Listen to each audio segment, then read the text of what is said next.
Welcome back to Relationship Wednesday, Life and Style on your favorite TV station, KTN. We were talking with the men earlier on Monday about violence in relationships. I've got two gentlemen who were with me over there, but now on Retake right now, because we're on Retake, the ladies have joined us, joined by three ladies who are going to bring in their own perspective to what we were talking about on Monday. I want to just go straight to it and let them have themselves introduced to the show. Hi, my name is Koki Oyuke. All right. And my name is Kevin Obura, data analyst. Okay. Rose Gishure, data analyst. All right. My name is Kevin Odane, lawyer. My name is Wanjiro Thuo, baker. Okay. We were talking about, violence in relationships, and the men were giving me their various thoughts about why we have a violence in relationships. But I want to hear from the ladies, what constitutes violence in a relationship? Let me start from the fathers. It's hard to say that is emotional violence something that counts? Because I really think there's emotional violence, but there's also battery. And that's when perhaps it's a man who beats a woman or a woman who beats a man for their own reasons, because I'm sure there's like a variety of reasons that either a man or a woman could say. So, yes, both emotional and physical. All right. Yeah. When we talk about emotional, does emotional justify somebody seeking separation for a while, like we were talking with the men, sometimes when something is getting quite violent, when the relationship is getting that toxic, then there needs to be separation. Does the emotional part of the violence warrant somebody to leave? Yeah, I think it's very important when you get emotionally abused to separate from the person who is abusing you, okay, because it kills you slowly, your self-worth, your self-esteem. And if we have people involved like your children, you pass that on to your own children. So that's, for me, it's a generation killed. As much as we advocate for people not to part ways when they're married or when they're in intimate relationships, even jobs, sometimes you have an abusive boss. Right. You need to move out of it for some time so that the person who is abusive can correct himself, discover himself or herself, so that you are able to grow. Is there anything like, somebody has caused you to be violent? Is there anything like that? Like, I made you react the way you reacted. I made you abuse me. I provoked you. Is there anything like that? I wouldn't say there's something like that, because at that point you have your choice. You have your own mind. You can think of all those things. You can think of whether to react violently or to walk away. You have a choice. And so you cannot really say, I was provoked to doing that, because then we can give an excuse for every other wrong that is there. I was provoked to steal. I was provoked to kill. But you have a choice. You can think about it and say, okay, let me just walk away from this. Let me just leave this alone and walk away. So I don't think that's an excuse. Is walking away always a solution to things? Let me give an example. In our society, and also in as it's portrayed in television, a lot of women can just walk up to a guy and slap. Right now, so yes.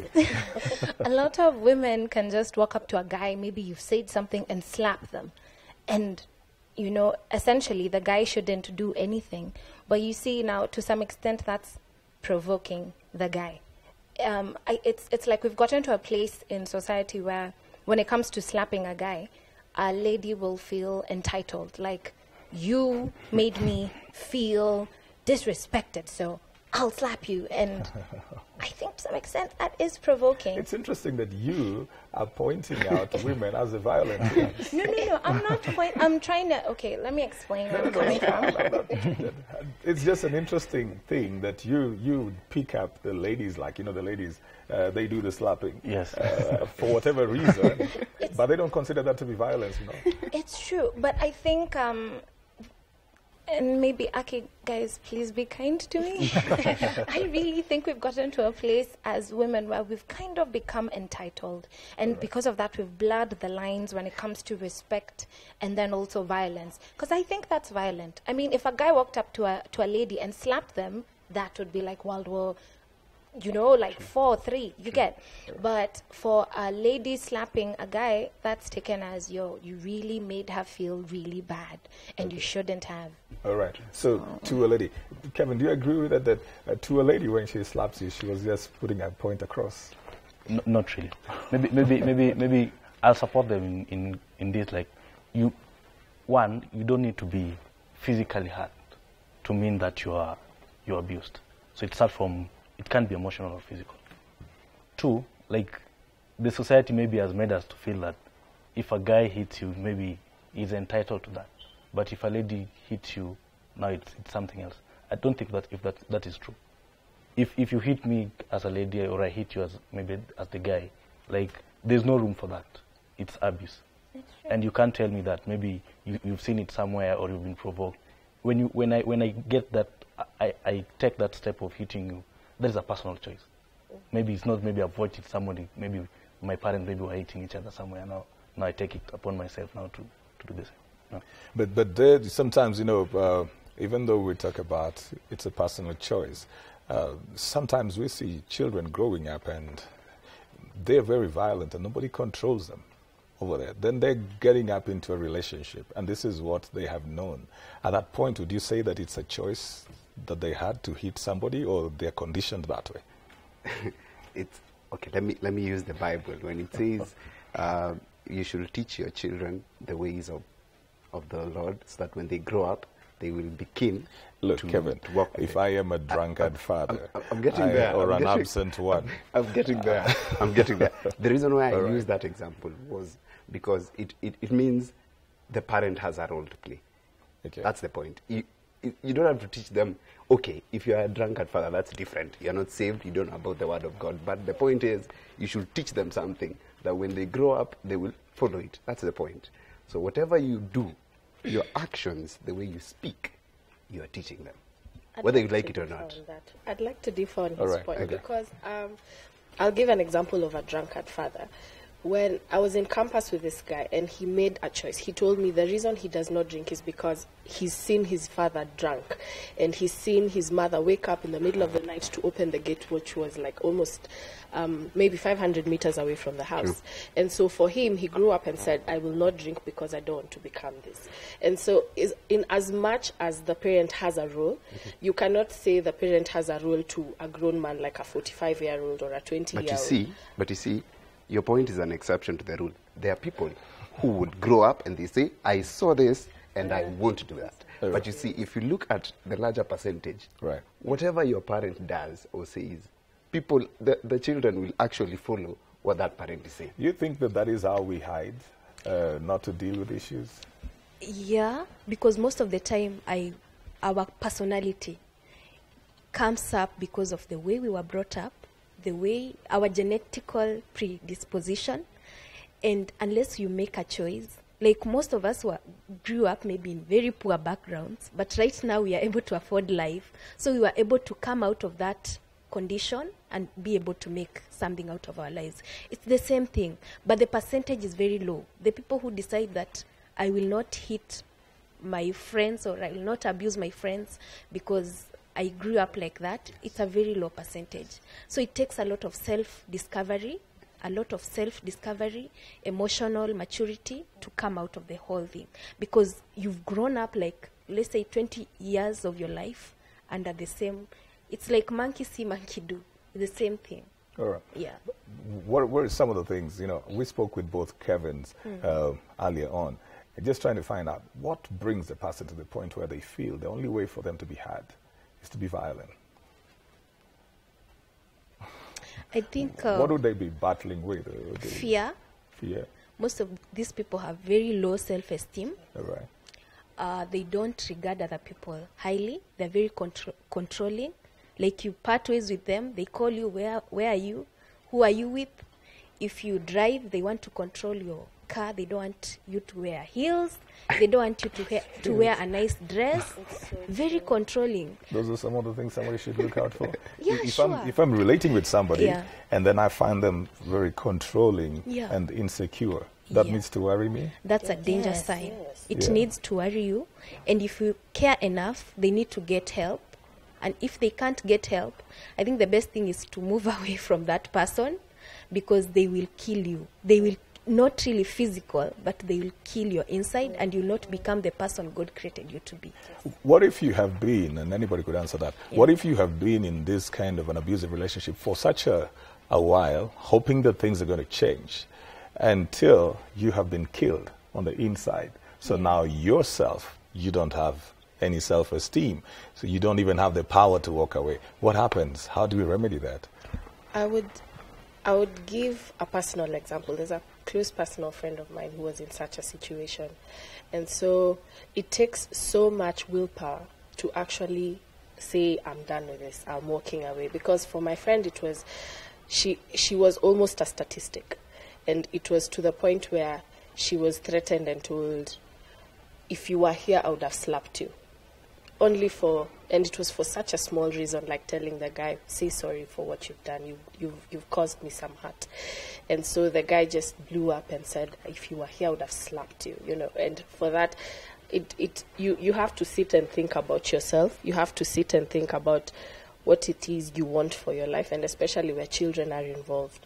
And you see, at that point where you have been beaten down emotionally and your self-esteem is so low, it's so difficult to think of a different lifestyle. But it takes so much willpower, so much willpower to actually stand and say, I'm done with this, I'm done. The men should tell me, because men have a way of getting back their women. You'll see so many cases where, for example, a woman has really been abused over and over. And no matter who tells her, you need to break up this relationship or you need time away, the man will just do one text and say, I'm sorry, I didn't mean it, I'm battling with it. And you see the woman will always believe that there's something good that can come out in this. Kevin, don't you think that on a greater, more general perspective, that the men usually take advantage of the women who've lost their esteem? I don't think if we always take advantage. Maybe we could say our PR game is really high. But on a serious note, on a very serious note, I think violence has no place in our society or relationship, to say. Again, maybe what they were saying about it's true when you feel like maybe the woman is taking out the leading role in the relationship. Maybe what we were saying initially, maybe the man has lost a job or something. That one maybe might cause that. But what we are saying about the cars, the hills, that is not scientifically proven. But that is not true. Okay, right. I would like to interject and say something about empowerment. Like you brought that thing of a man losing the job, and that's why he's being abused. When you look at the statistics, most of the people who are abused, they're the ones who are not empowered. You keep on going back to the relationship because maybe you don't have a job or you have children you need to take care of, and he's the only one who can provide, so you keep on going back. I think... What about the thing that you'll find a lady say, I love him. Forget about children. Yes. Even before they even get into families, you get these people who are always fighting, somebody's always beaten, then they swear that they're not going back, they're through with him, and they've been at your house for like a whole weekend. Then on Wednesday, you see on Instagram they were together. Then, you call and I thought you were through, and then I love him. What's that?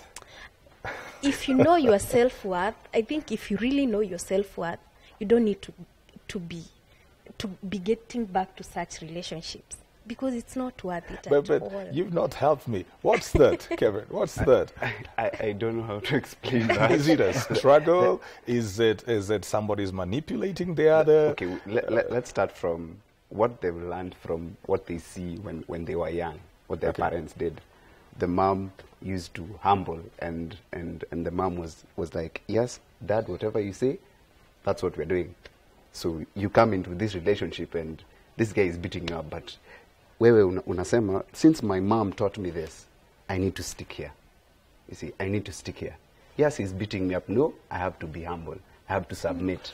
In fact, that are you saying that you're saying that society plays a role in enabling? That could be one of the reasons. It's true. Maybe we've been brought up to imagine that maybe you can always persevere and maybe wait. What Kevin was saying initially about the limit, but maybe because of the culture we've been brought up, we've made to believe that maybe if you're in an abusive relationship, you always believe that maybe in future the man might change or the woman might change. But sometimes they do change, right? Yes. Okay, sometimes they do change. I don't know if they change, honestly. It's one of those things where you have to be intentional, and the guy has to see his wrong, and if it's a woman, she has to see her wrong. So I know one of you guys brought up the aspect of like perhaps losing a job. For me, I thought I don't know how, maybe in the world we all see relationships different. But for me, being in a relationship, being married is a place of strength. Yeah? It's not a place of I don't want to say asserting. It's not a place of asserting power. It's a place of strength.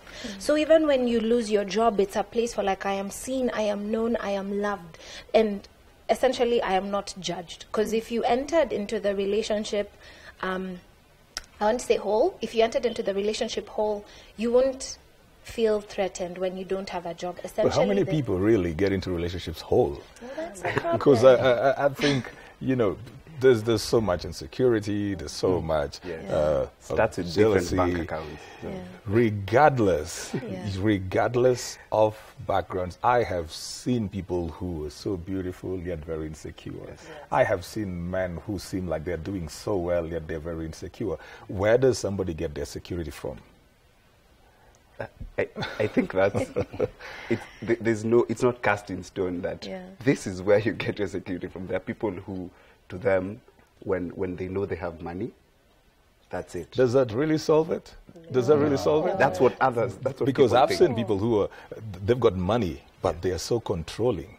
They're so controlling that if you're the woman in their lives, my God, they will use that money to track you, trace you. They will do everything. In fact, they will use the money to make sure you don't walk anywhere. They keep you away from everybody else because they're afraid they will lose you. So how do we deal with this insecurity issue? Because it seems like it's the root of what becomes violence in relationships. I think from my experience, it starts from self-esteem, because the society has made you think this other guy is your better half, this other girl is your better half. So you cannot be whole if you do not have this other person. And so you get so insecure with yourself if you're a single woman. You get so insecure. Some women actually advise other women not to get houses, not to buy their own cars if they're not married, because they will not find someone to marry them. You understand? And you see, it's such a bad mentality in the society, because this woman has been working all her life to get to this point, and then suddenly you can't get to the point you want to be because you're not yet married. And so you have to love yourself from the bottom of your heart without any validation from anyone. Truly, because I was there. I had self-esteem issues from here to Timbuktu. As in, I had major self-esteem issues. And so I always believed like I needed friends to be this kind of person. I needed this to be this kind of person. And so if I didn't have it, I felt so incomplete. And so I had to come to a place where I loved myself for who I am. Not for what I have, not for who is around me, but for who I am. And so when I get to that point, then I know what I want in a relationship. And so I know what to take and what not to take. And so if I see those small characteristics in a man where he tells you, why do you keep going to this place so much? You need to stop. Why are you dressing like that? Who are you dressing for? You realize, no, please. But all right, maybe that's for another day. I would have gotten into that for another day. But I need to know, what are those statements that you begin to hear, then you start getting worried? Because she's talked about, and I can't believe that happens, that women are told, don't buy cars, don't buy your houses so that you can get a man to marry you. Because they feel like men are intimidated. Is that true? Okay, what they're saying, maybe I'm getting it from them for the first time. Yes. Wow. So, okay, maybe to add to what you're saying, before you end up loving someone, make sure you love yourself. 2, I think you should not be forced to get in a relationship. Because, you know, it's you. You know how the clothes will fit you, something close to that. So before you decide, maybe the society is maybe trying to push you or your parents, know that it will be you. That the lady or the woman won't, the lady or the man won't be dating your parents. It will be you. All right. I want us to begin winding up, and I'll start from the farthest. You know, your closing thoughts. Violence in relationships, both to the person that meets out the violence and the person that receives the violence. What's your closing thoughts? I think for me, we need to be open to actually hearing things as they are. Because when you're in a violent relationship, honestly, you become blind. I really think blinds things for people. It brings in confusion. So you'd end up being tied to someone, and of course now you won't be able to see, well, this isn't healthy for me. So honestly, allowing others to be your eyes when they see that there's a problem, and actually giving them the benefit of doubt. For those who are struggling again with violence, to just see it. It's actually not kind. And it's manipulation, and you're actually hurting someone, and there's a child involved. Whether there's no child involved, there's so much at play. I loved it when you say that you're killing a generation, because there's a kid involved.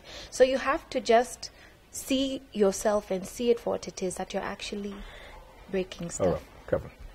Okay, just to say a few things, maybe. Violence has no room in our society, in our relationship, in our families. You've been clear about that. Yes. So if you realize, and the person doesn't have to maybe abuse you physically or even emotionally. If you feel like you are abused emotionally, maybe you need to start finding ways, maybe move on. If you give them time and they can't change, you need to move on. Don't be pulled back and remain because now maybe we are having kids, now I can't move on.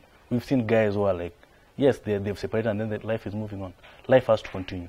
So you don't need to stay back to be hit like maybe a bag of charcoal or something to stay back. Move on with life. Life has to continue. Okay. Yeah. All right. To the abuser, I would say they need to seek help. Seek help and work on yourself, because violence has no place in our society. To the abused, seek help. Again, talk as much as possible. Seek help, and if it's not possible, just walk out of that relationship. You are worth more than intimate relationships that are killing your self-esteem. Okay. All right. I don't think I have to say violence has no place, because they've actually said it. But I'd say respect is key in a relationship. All right. You really need to respect your partner. Okay. And communication. All right. All these things, they come about because people don't talk about these issues. All communication and respect, very key. Okay. Yes. All right. I would reiterate what my friends have said, and I would just tell the abuser and the abused, please get help. Please get help. Because you're not any better if you're abusing someone, and you're not unworthy if you're being abused. You need to know that you're loved, and the abuser needs to know that he can be better than he is at the moment. So I would just encourage each and every party, just get help. All right. Everybody needs to get help, both the abused and the abuser. I was having a conversation with somebody the other day, and I said, we've got to learn that it's okay to be okay. Sometimes we think it's not okay to be okay, so we are not okay with being okay, and we are okay with not being okay. And that's what happens to people who are in abusive relationships, because sometimes somebody is so used to chaos that whenever everything is stable and smooth and flowing, they've got to disrupt it. But you can love somebody without necessarily dominating them, controlling them, manipulating them. It's freedom for you to be able to empower somebody else and love them as they are. Whenever there are issues, you got to talk about them. I love what Kevin said, respect. That's a huge word right there in relationships. We're going to take a short break right now. Keep the conversation going on Twitter, on Facebook, and on Instagram. The hashtag is KTN Life and Style. 22840 is our text message number. If you want to be part of our panel one of these days, write us on Life and Style. The and is a symbol, Life and Style, at sanamedia.co.ke. You could also follow us on the social media platforms at KTN Life_Style, both for Twitter and Instagram, and then Life and Style, KTN Life and Style for Facebook. We'll see you shortly again with Crystal Okusa on Style My Wife, Style My Hubby.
as I lay me down. Heaven, hear me now. I'm lost without a cause. After giving it my all, winter storms have come and darkened my sun. After all that I've been through, who on earth can I turn to? I look to you, I look to you. After all my strength is gone, in you I can be strong. I look to you.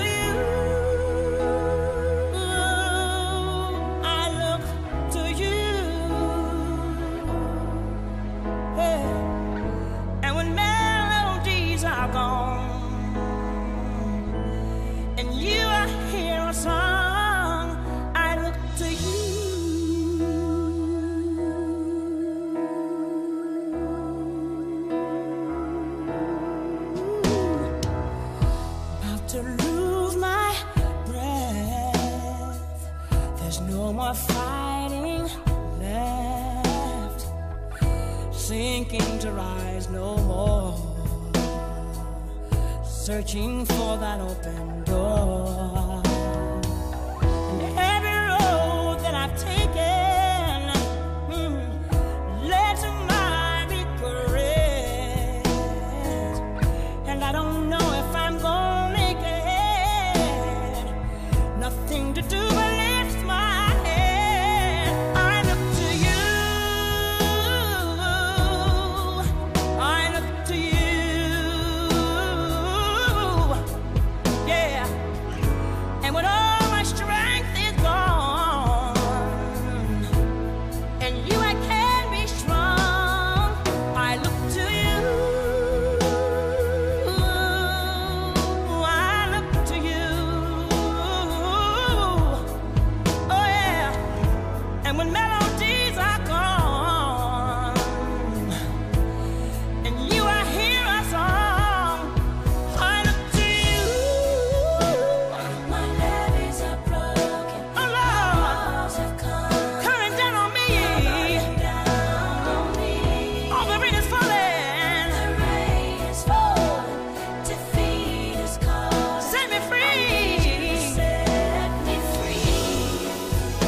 think about the generations and to say we want to make it a better place for our children and our children's children, so that they know it's a better world for them, and think if they can make it a better place.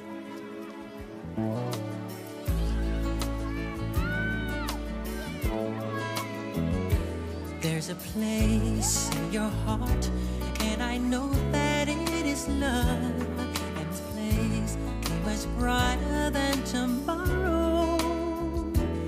And if you really try, you'll find there's no need to cry. In this place, you feel there's no hurt or sorrow. There are ways to get there if you care enough for the living. Make a little space, make a better place, heal the world, make it a better place for you and for me and the entire human race. There are people dying. If you care enough for the living, make a better place for you and for me. Is my most favorite. I'm sorry, I couldn't hold my. It just happened. I didn't plan for this.